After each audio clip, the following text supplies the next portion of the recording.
ભરૂચ જિલ્લામાં જ્યાં એક તરફ લોકસભા ચૂંટણીનો માહોલ જામ્યો છે તો બીજી તરફ ચોરી, લૂંટ અને હત્યા જેવી ઘટનાઓ સામે આવી રહી છે।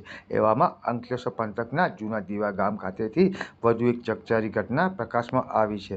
અંકલેશ્વરના જૂના દીવા ગામ ખાતે વસ્તી ફળિયામાં રહેતા 73 વર્ષીય યાકુબભાઈ મહમદભાઈ જીણાના મકાનને તસ્કરોએ નિશાન બનાવ્યું હતું, જે બાદ ચોરીની ઘટનામાં વૃદ્ધની હત્યા કરાઈ હોવાનું પ્રાથમિક અનુમાન લગાવવામાં આવી રહ્યું છે। ઘટના અંગે પોલીસને જાણ થતાં ડીએસપી, ડીવાયએસપી સહિત શહેર પોલીસનો કાફલો સ્થળ ઉપર પહોંચ્યો હતો, તેમજ પોલીસે ડોગ સ્ક્વોડ, એફએસએલ સહિતના નજીકના સીસીટીવી ફૂટેજના આધારે તપાસ આગળ વધારી છે। મહત્વનું છે કે રહસ્યમય સંજોગોમાં વૃદ્ધના મોતની આ ગામમાં ચકચાર ફેલાઈ ગઈ છે। હાલ પ્રાથમિક જાણકારી મુજબ તસ્કરોએ મકાનમાંથી કેટલી મત્તા ઉપર હાથ ફેરો કર્યો છે તે બાબતે સ્પષ્ટતા થઈ નથી। જોકે પોલીસ વિભાગે અલગ અલગ ટીમો બનાવી આ મામલે અંગે વધુ તપાસ હાથ ધરી હતી।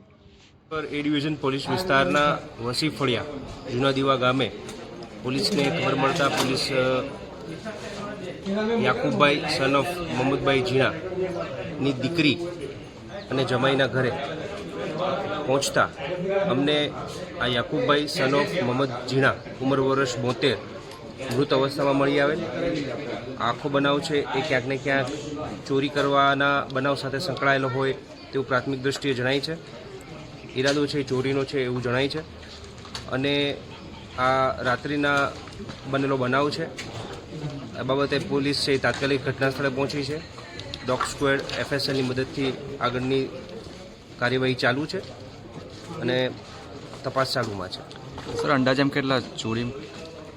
પ્રાથમિક માહિતી મળવા મુજબ એ જેનું કેલ્ક્યુલેશન ચાલુ છે, પણ ચોરી નિશ્ચિતપણે ચોરી થઈ છે અને ચોરી કરવાના ઈરાદે કોઈ આવ્યું છે અને આ ઘટના બની છે તેવું પ્રાથમિક દ્રષ્ટિએ જણાય છે।